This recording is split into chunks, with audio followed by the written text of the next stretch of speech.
कहता है एक बेटी जब घर में, रसोई घर में एक बेटी जब अपने घर के अंदर बैठकर भोजन करती है तो कहते हैं 1000 अश्वमेध यज्ञ का फल उसे प्रतिदिन प्राप्त होता रहता है, प्रतिदिन।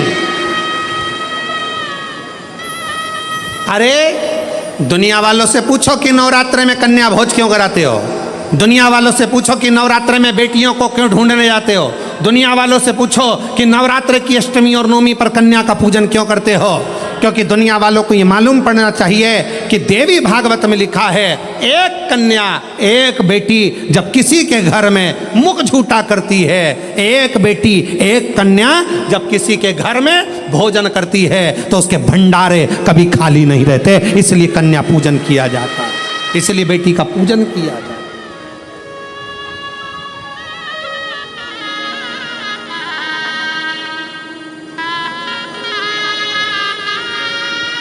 और आज के ज़माने में लोग मंदिर में जाकर भगवान से कहते हैं भगवान, ओ भगवान हमारे घर में एक बेटा दे दो, एक बेटा। बाजू में खड़ी हुई लक्ष्मी जी नारायण जी से बाजू में खसक के बोलती है कितना मूर्ख है, बेटा मांग रहा है और रोज मंदिर में आकर कहती लक्ष्मी दे दो। और बहू को चाहिए क्या, जम के बोलो बेटा, और रोज मांगती क्या है, बोलो लक्ष्मी। तो एक काम कर, बेटा दे दो, लक्ष्मी मत देना, लक्ष्मी मत देना। अब अपन भी देखें कि बेटे से काम चल जाए क्या। और मालूम पड़े बेटा हो गया 32 साल का, माँ के पूरे बाल सफ़ेद उड़ गए, सफ़ेद। उनसे पूछो काय का टेंशन, इसको कोई लक्ष्मी नहीं मिल रही है, इसकी शादी, इसको कोई मिल गई, इसकी शादी कर। लक्ष्मी जी से कहा आप जा, केवल एक शिव है, शिव के सिवा कोई नहीं। शंकर भगवान कभी विरक्ति नहीं देते, शंकर भगवान परिवार को जोड़ देते हैं, शंकर भगवान कभी तुमको कष्ट नहीं देते, शंकर भगवान कष्टों से दूर कर देते हैं। दुनिया की ऐसी कौन सी बीमारी है जिसका इलाज शंकर की भक्ति ना कर पाई। एक पत्र है देखिए,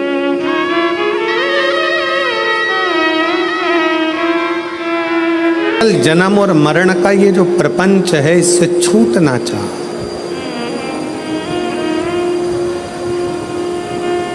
इससे मुक्ति कैसे मिले, इस जन्म और मरण के प्रपंच से हम छूट कैसे जाए, जन्म और मरण के इस प्रपंच से हमारा छुटकारा कैसे हो, इससे छूटे कैसे। तो कहा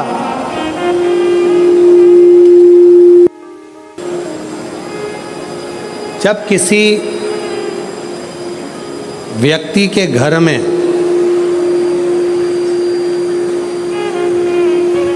एक बेटी का जन्म होता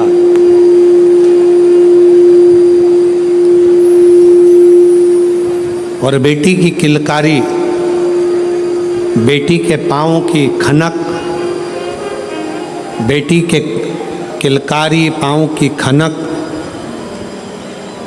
बेटी के चरण जब किसी के घर के अंदर आते हैं और यदि शिव कृपा से, भगवान की करुणा से, भगवान की दया से माता पिता उस बेटी की परवरिश कर कर उसका कन्यादान अगर कर देते हैं तो उस माता पिता का भी अगला जन्म नहीं होता, वो इस जन्म और मृत्यु के प्रपंच से छूट गए। अब इससे सरल क्या हो सकता है, जरा विचार करिएगा जरा। बहुत सावधानी से इस कथा का स्मरण करिएगा, बहुत ध्यान से सुनिएगा कि बड़े बड़े तपस्वी तप करने जा रहे हैं, साधना वाले साधना करने जा रहे हैं, उपासना वाले उपासना करने जा रहे हैं, व्रत वालों ने व्रत रखा, साधना वालों ने साधना करी, तपस्या वालों ने तपस्या करी, और कंदराओं में बैठकर कोई संत बन गया, कोई साधु बन गया, कोई तपस्वी बन गया, कोई साधक बन गया, कोई उपासक बन गया। किस लिए? कि हम जन्म और मरण के प्रपंच से छूट जाएं। पर शंकर भगवान ने माता पार्वती की साक्षी में कात्यायन ऋषि से कहा कि जब किसी गृहस्थी के घर में एक बेटी का जन्म होता है और उस बेटी की परवरिश जब माता पिता करते हैं, बेटी के किलकारी जिसके घर में गूंजती है और बेटी के चरण जिसके घर में पड़ते हैं, और बेटी का जब कन्यादान होता है तब माता पिता फिर कोई जन्म नहीं लेते, वो माता पिता परमात्मा की शरणागति का सुख भोगते।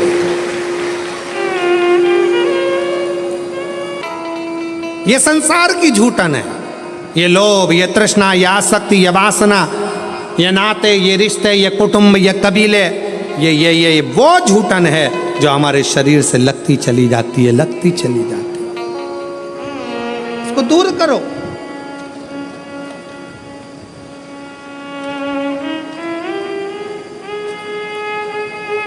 अच्छा अच्छा ट्यूब लगाओगे ना, क्रीम, अच्छा अच्छा खूब सारा सारा पाउडर, क्रीम, और वो नीले कलर का ऐसा, और लाइन, और फिर उसमें डब्बा, फिर वो माला के वो धागा, एक नहीं दो, और फिर वो दो धागा ऐसा घुमा के ऐसा करके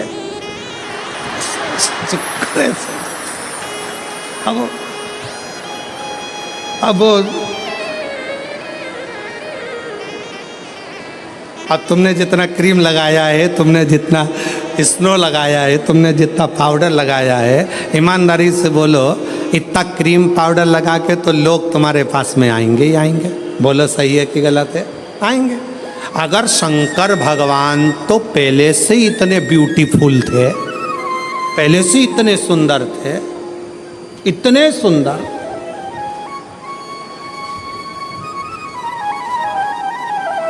वो कहते हैं ना भोलेनाथ ब्यूटी फूल।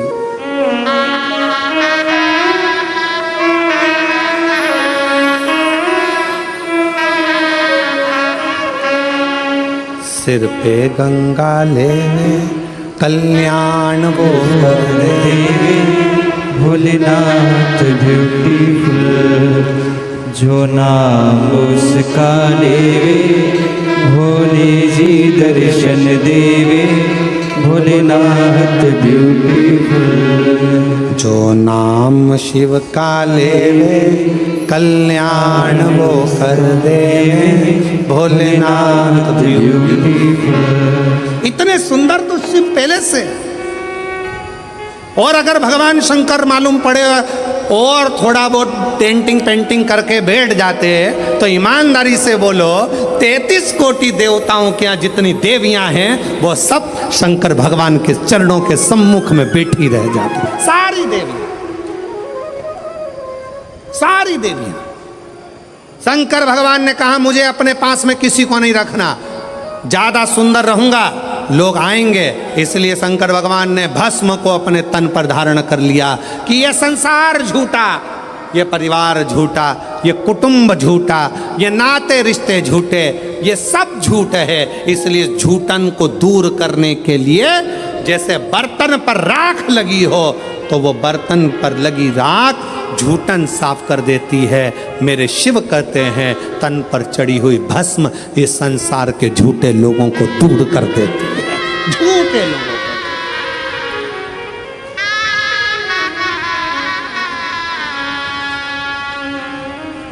जो नाम शिव का ले कल्याण जी दर्शन देवे, भोलेनाथ ब्यूटीफुल। शिव स्वयं तन पर भस्म धारण करते हैं, स्वयं।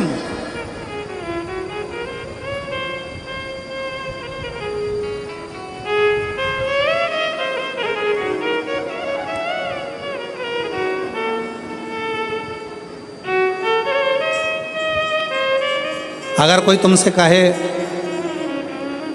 शंकर जी का भजन करने वाले को शंकर भगवान विरक्त बना देते हैं, कोई तुमसे कहे शंकर जी के भजन करने वाले को शंकर भगवान अकेला दूर एकांत में ले जाकर बिठा देते हैं तो सब झूठ समझना।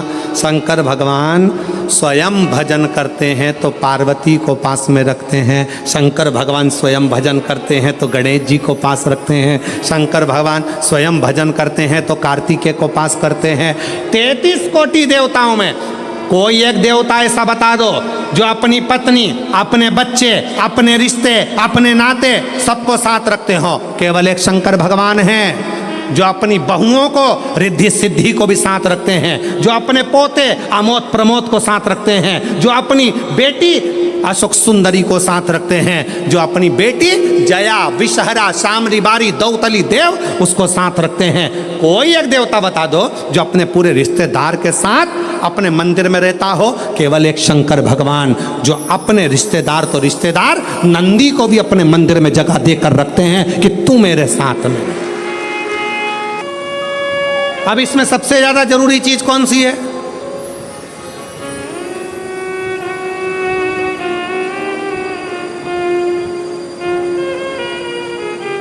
एक बहुत ध्यान देने वाला विषय है, थोड़ा ध्यान दीजिएगा। दक्ष प्रजापति के घर में 60 कन्याओं का जन्म हुआ। उसके बाद दक्ष प्रजापति भगवान से कह रहे हैं, देवी जी से कह रहे हैं, मां मेरे घर में एक लड़की और देना, एक बेटी और चाहिए मुझे। मां जगत जननी दुर्गा कहती है कि तेरे घर में बेटी कहां से आएगी, मैं खुद तेरे घर में बेटी बनकर जन्म लूंगी। सती आई। दक्ष प्रजापति ने शंकर जी का अपमान करा, दक्ष प्रजापति ने देवताओं का अपमान करा, दक्ष प्रजापति ने अपशब्द कहे, दक्ष प्रजापति ने गाली दी, दक्ष प्रजापति ने ताना दिया, दक्ष प्रजापति ने आड़ा टेढ़ा बहुत सारी बातें कही। अब दक्ष प्रजापति को तो नरक जाना था, दक्ष प्रजापति को तो नरक भोगना था।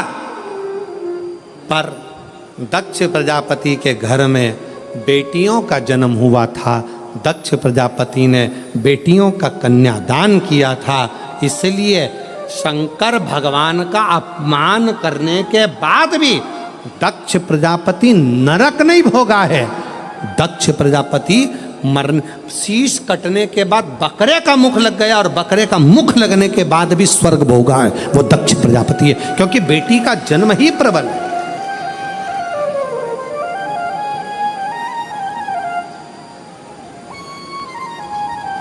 महाराज, सुखी वो नहीं जिनके घर में धन की पेटी है, सुखी वो नहीं जिनके घर में धन की पेटी है, सुखी वो हैं जिनके घर में मुस्कुराती बहू और बेटी है।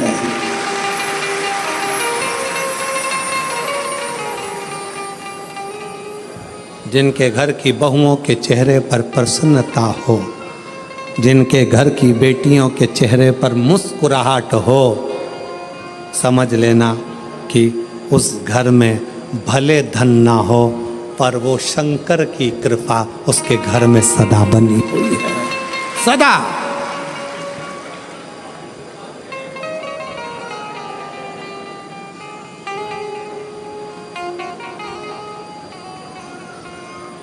नवरात्रि चल रहे हैं,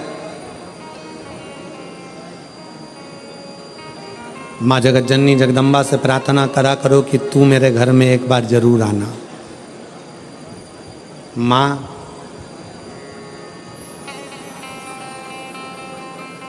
प्रत्येक घर के अंदर एक बेटी का जन्म जरूर होना चाहिए। माँ और बाप को दूसरा जन्म नहीं लेना पड़ेगा, वो भगवान शंकर के धाम में खूब आनंद के साथ कैलाश पर बैकुंठ में स्वर्ग के सिंहासन पर बैठेगा। स्वर्ग सिंहासन में माननीय विधायक महोदय श्री राजेश दादा पांडवी जी को जब पहले दिन की कथा में पांडवी जी आए, बेटी उनके साथ में थी, पूजन कर रही थी बेटी भी, देखकर मुझे बहुत खुशी, बहुत ऐसा लग रहा था जैसे शंकर भगवान अशोक सुंदरी के साथ बैठकर आराधना कर रहे हो, शिव की स्तुति कर रहे हो। मैं पांडवी जी को इसका लिए धन्यवाद देता हूं। साधुता, साधु प्रसन्न हुई।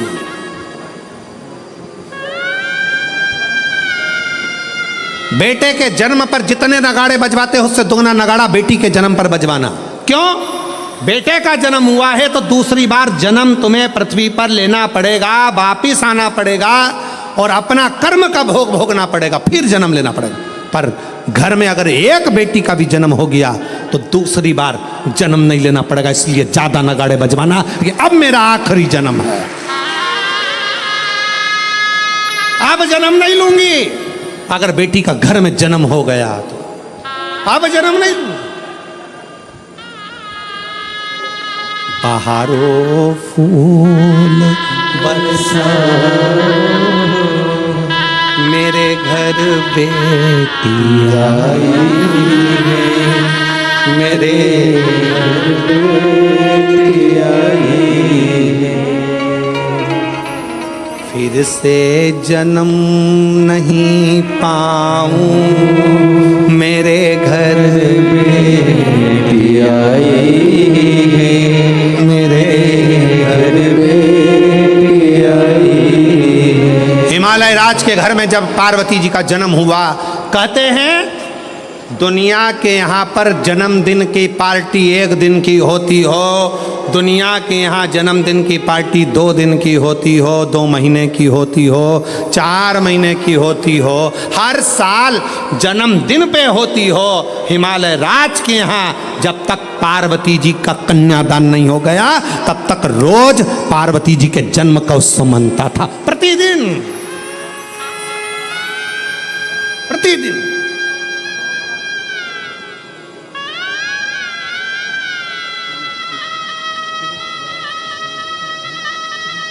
पार्वती जी के जन्म का उत्सव रोज मनता था हिमालय राज के घर, रोज।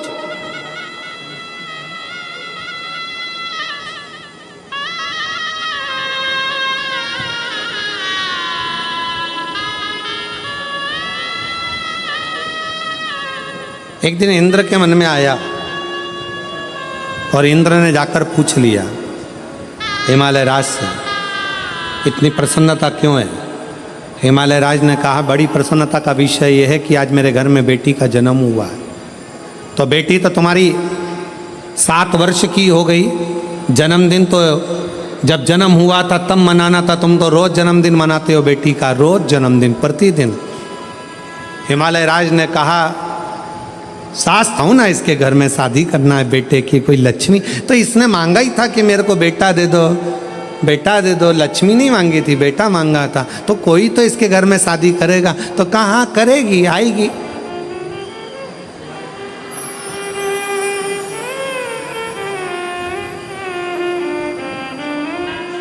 आएगी पावागढ़ वाली आएगी।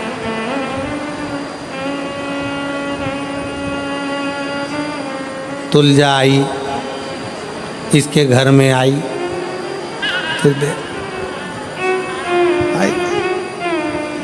फिर सवेरे शाम सास रोज आरती गाएगी। अम्बे तू है जगदम्बे काली, जय दुर्गे सहादा वाली, तेरे ही गुण गाए भारती हो मैया, हम सब उतारे तेरी आरती। तेरे घर के सास ससुर पे बीड़ पड़ गई, बड़ी है पति देव पर ऐसे टूटे जैसे सिंह सवारी। अरियो बच्चों को धोने वाली, सुबह शाम चिल्लाने वाली, क्यों चिल्ला चोट करे? देखे फिर कहा ये रोती। अरे मांगा क्या था? अरे खुश होना, है जितने लोग शिव महापुराण की कथा को श्रवण कर रहे